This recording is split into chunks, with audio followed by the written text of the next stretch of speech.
সহ খাল খনন কর্মসূচি, বৃক্ষরোপণ, এই কাজগুলো যদি আমরা করতে পারি তাহলে কি বাংলাদেশের সাধারণ মানুষ, খেটে খাওয়া মানুষ উপকৃত হবে না? শুধু তাই নয় প্রিয় ভাই বোনেরা, আরেকটি কথা আপনাদেরকে বলতে চাই। সরকার গঠন করার সাথে সাথে আমরা খোঁজ করার চেষ্টা করেছি বিভিন্ন বিদেশে, যে সকল দেশে বাংলাদেশ থেকে জনরপ্তানি হয় এরকম দেশগুলোতে আমরা কাজ শুরু করেছি যে কিভাবে বাংলাদেশের মানুষকে অল্প খরচে আমরা বিদেশে চাকরির সংস্থান করতে পারি। ইনশাআল্লাহ শীঘ্রই আপনাদেরকে, বাংলাদেশের মানুষকে আমরা সুখবর দেব। স্বল্প খরচে দেশের মানুষ, দেশের তরুণ সমাজ বিদেশে চাকরি নিয়ে যেতে পারবে, কর্মসংস্থানের ব্যবস্থা করে যেতে পারবে। এখন প্রিয় ভাই বোনেরা, 5ই আগস্ট সকলের মনে আছে, 2024 5ই আগস্ট এই দেশ থেকে স্বৈরাচার বিদায় হয়েছে। তার আগের একটি ঘটনা আপনাদের সামনে তুলে ধরি। 2016 সাল দেশনেত্রী খালেদা জিয়া সমগ্র জাতির সামনে 2030 বিশদ দিলেন, অর্থাৎ 2030 সাল পর্যন্ত বিএনপি দেশকে কিভাবে সাজাতে চায়। শুধু তাই নয়, একই সাথে উনি দেশের মানুষের সামনে বিভিন্ন বিষয়ে সংস্কার প্রস্তাব উপস্থাপন করলেন।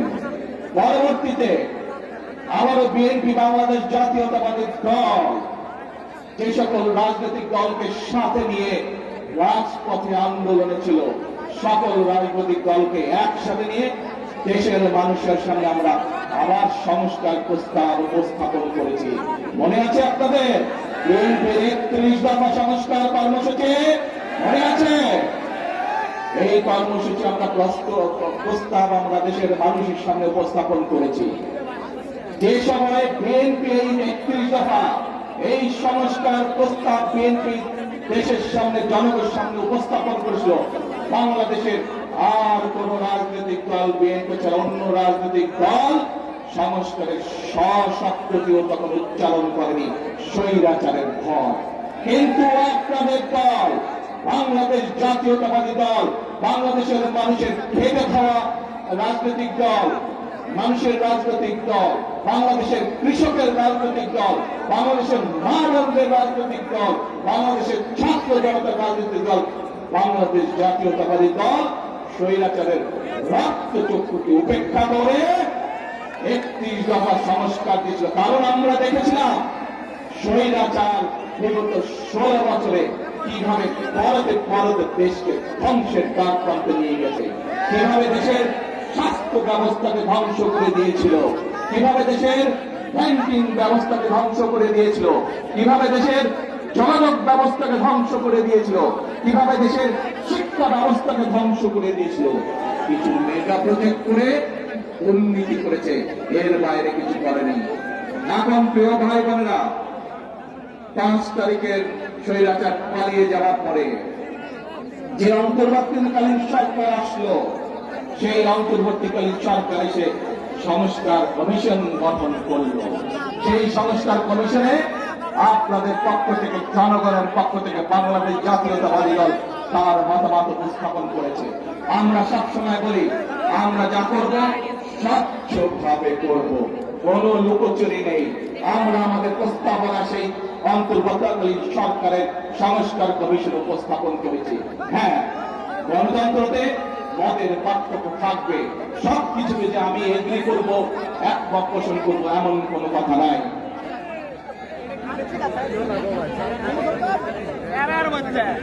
আমরা সেখানে কতগুলো বিষয় দ্বিমত পোষণ করেছি অন্য অন্য দলের সাথে, এবং সেই মিটিং থেকে বেরিয়ে এসে আমরা জনগণের সামনে, দেশের মানুষের সামনে পরিষ্কার ভাবে তুলেছি আমরা কোন কোন বিষয়ে আমরা একমত এবং কোন কোন বিষয়ে আমরা দ্বিমত পোষণ করি।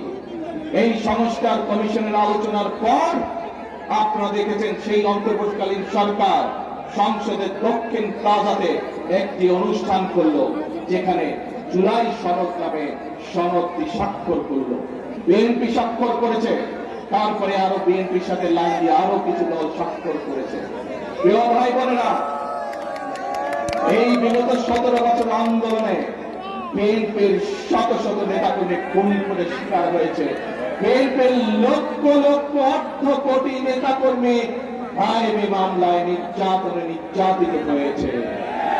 আর এই হাজারো মানুষের সামনে দাঁড়িয়ে এই মিডিয়ার সামনে পরিষ্কার ভাবে আমি আবারও বলে দিতে চাই, সংসদের দক্ষিণ প্লাজায় দাঁড়িয়ে বাংলাদেশ জাতীয়তাবাদী দল যে জুলাই সনদে সই করে এসেছে, সেই জুলাই সনদের প্রত্যেকটি শব্দ, প্রত্যেকটি অক্ষর আমরা ইনশাআল্লাহ এক এক করে বাস্তবায়ন করব।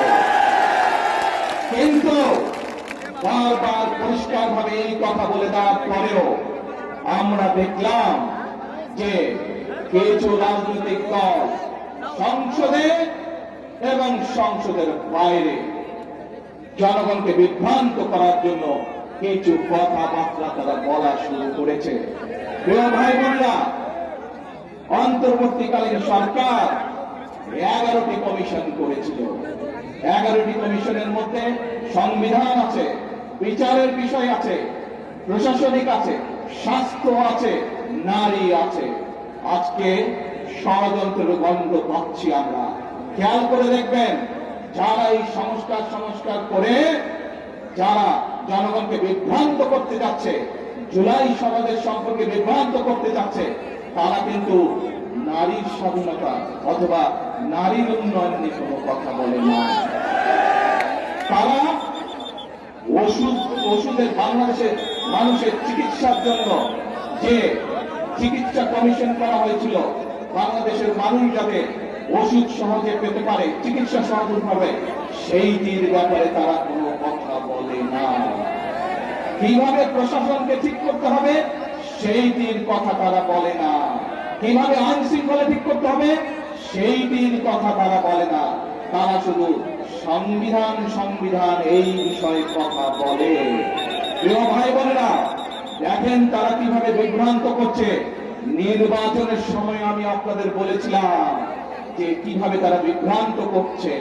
এই গুপ্ত বিভ্রান্তকারীরা আবারও এখন এই বিভ্রান্তের কাজ শুরু করেছে। তারা দুদিন আগের ঘটনা, এই গতকালকের ঘটনা, ময়মনসিংহের ওদিকে একটি জেলায় একটি ব্যক্তিগত তুচ্ছ ঘটনা ঘটেছে। এক ছেলে এক মেয়ের সাথে প্রেম করত, তারা বিয়ে শাদী করেছে, তাদের পরিবারের সমস্যা দেখেছেন আপনারা, ফেসবুকে দেখেছেন না? কিন্তু সাথে কি এটাও দেখেছেন, একটি পারিবারিক একটি ব্যক্তি ঘটনাকে কারা রাজনৈতিক রূপ দিয়ে দেশে অশান্তি সৃষ্টির চেষ্টা করেছে, দেখেছেন আপনারা সবাই? প্রিয় ভাই বোনেরা, এদের সম্পর্কে সতর্ক থাকতে হবে। মুক্তিযুদ্ধের সময় আমরা দেখেছি তারা কিভাবে বিভ্রান্তির চেষ্টা করেছে দেশের মানুষকে।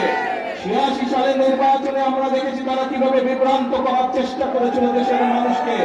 96 সালেও আমরা দেখেছি স্বৈরাচার হিসেবে গিয়ে তারা কিভাবে দেশের মানুষকে বিভ্রান্ত করেছিল। 2008 সালেও আমরা দেখেছি সেই ওয়াল 11-এর সাথে যোগ দিয়ে তারা কিভাবে বিভ্রান্ত করেছিল দেশের মানুষকে। প্রিয় ভাই বোনেরা, আমরা দেশের মানুষের জন্য ফ্যামিলি কাজ করতে চাই, কৃষক কাজ করতে চাই, ইমাম মুয়াজ্জিন সাহেবদের জন্য আমরা সম্মানের ব্যবস্থা করতে চাই, খাল খনন করতে চাই, বৃক্ষরোপণ করতে চাই, দেশের যুবকদের কর্মসংস্থানের জন্য বিদেশে এবং দেশে কর্মসংস্থানের কথা করতে চাই। এইসব ব্যাপারে কোনো কাজ করে না। দেখেন নাই নির্বাচনের সময় কেমন বলেছিল, রাত তোর ফ্যামিলি কার্ড মনে আছে? ভাই বোনেরা, জনগণের স্বার্থে যেই কাজ সেটিকে তারা রেখে দেয়, কিন্তু নিজেদের ক্ষমতা ষড়যন্ত্রের মাধ্যমে ক্ষমতা কিভাবে কক্ষিগত করতে হবে সেই কাজের জন্য তারা এখন বিভ্রান্ত ছড়াচ্ছে। প্রিয় ভাই বোনেরা, আজ বগুড়ার মানুষ সহ সারা দেশের মানুষকে আমি জিজ্ঞেস করতে চাই, আপনারা কি ফ্যামিলি কার্ড বাস্তবায়ন চান? দেশের কৃষক সমাজকে, কৃষকদেরকে আমরা কৃষক কার্ড পৌঁছে দেবো সেটি চান? আপনারা কি দেশে খাল খনন চান? বেকার যুবকদের কর্মসংস্থান দেশে এবং বিদেশে ব্যবস্থা করি সেই কাজ চান? আপনারা কি দেশে বৃক্ষরোপণ চান? ভাই বোনরা, যদি এই কাজগুলো আমাদেরকে করতে হয়, জনগণের সহযোগিতা লাগবে। যদি এই কাজগুলো আমাদেরকে বাস্তবায়ন করতে হয়, এই ষড়যন্ত্রকারীদের বিরুদ্ধে আপনাদেরকে সজাগ এবং সতর্ক থাকতে হবে। কারণ তাদের অতীত ইতিহাস বলে দেয় যে কতবার দেশ স্বাধীনের পরে দেশ স্বাধীনের আগের শুরু থেকে তারা কতবার চেষ্টা করেছে দেশের মানুষকে বিভ্রান্ত করতে। প্রিয় ভাই বোনরা, এই দলের প্রতিষ্ঠাতা শহীদ রাষ্ট্রপতি জিয়া রহমান বগুড়ার সন্তান দেশের স্বাধীনতার ডাক দিয়েছিলেন 1971 সালে।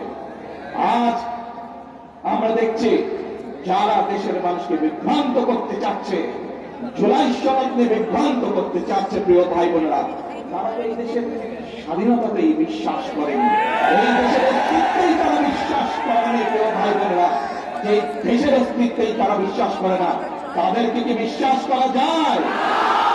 তাদেরকে বিশ্বাস করা যায় না।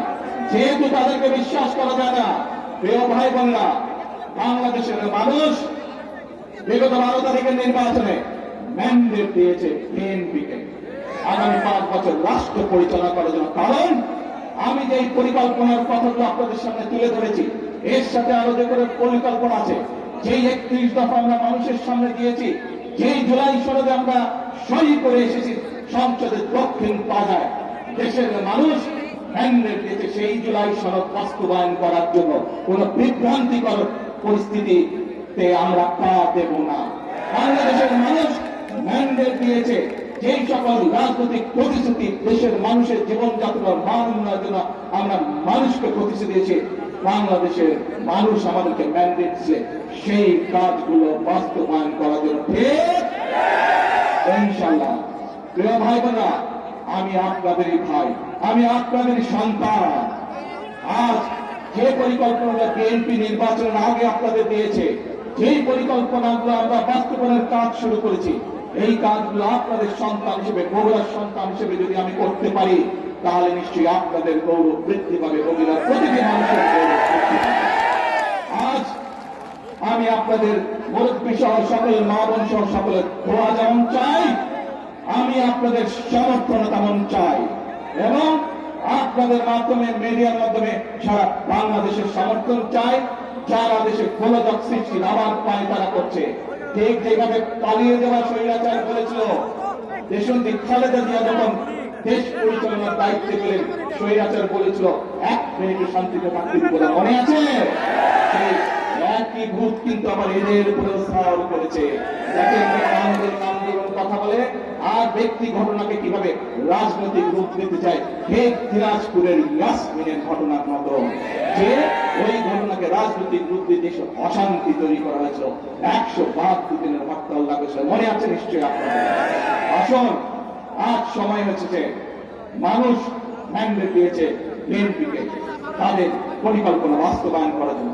মানুষ ম্যান্ডেট দিয়েছে বিএনপিকে যেই জুলাই সনদে বিএনপি স্বাক্ষর করছে সেই জুলাই সনদ বাস্তবায়ন করার জন্য। কাজেই যার ম্যান্ডেট বাংলাদেশের জনগণ আমাদেরকে দিয়েছে, যেই প্রতিশ্রুতি জনগণকে আমরা দিয়েছি, আসুন আল্লাহর রহমতে আজকে এই মিটিং আমরা প্রতিশ্রুতি ও শপথ গ্রহণ করতে চাই। প্রত্যেকটি সেই শপথের প্রত্যেকটি প্রতিশ্রুতি ইনশাআল্লাহ যাতে আমরা বাস্তবায়ন করতে পারি, প্রত্যেকটি প্রতিশ্রুতি আমরা বাস্তবায়ন করবো। প্রিয় ভাই বোনেরা, বগুড়া সিরাজগঞ্জ থেকে বগুড়া রেল লাইন, এই যে বগুড়ার মানুষের একটি অন্যতম প্রধান দাবি, ইনশাআল্লাহ শীঘ্র এই কাজ আমরা শুরু করব। প্রিয় ভাই বোনেরা, বগুড়া সহ আশেপাশের অনেকগুলো অঞ্চল কৃষি প্রধান অঞ্চল। আমরা চাই আমাদের কৃষিজাত পণ্য দেশে যেমন থাকবে, বিদেশেও রপ্তানি হবে। আমি এর মধ্যেই কাজ শুরু করেছি কিভাবে এই যে আমাদের এয়ারপোর্টটি আছে, এখানে কার্গো ট্রেন কিভাবে আসতে পারে এবং আমাদের উৎপাদিত কৃষিজাত পণ্য আমরা বিদেশে রপ্তানি করতে পারি।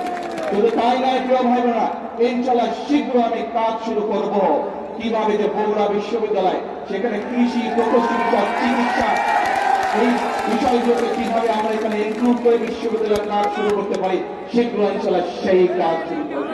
প্রিয় ভাই বোনেরা, এই সকল কাজ আমি তখনই করতে পারবো যখন আপনারা আমার হাতকে শক্তিশালী করবেন। আজকে এই মিটিং এ আসুন সেই কথা আমি ফিরে যাব।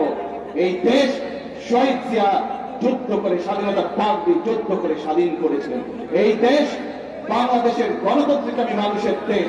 এই দেশ যারা 1971 সালে স্বাধীনতা বিশ্বাস করে, তাদের দেশ এই বাংলাদেশ।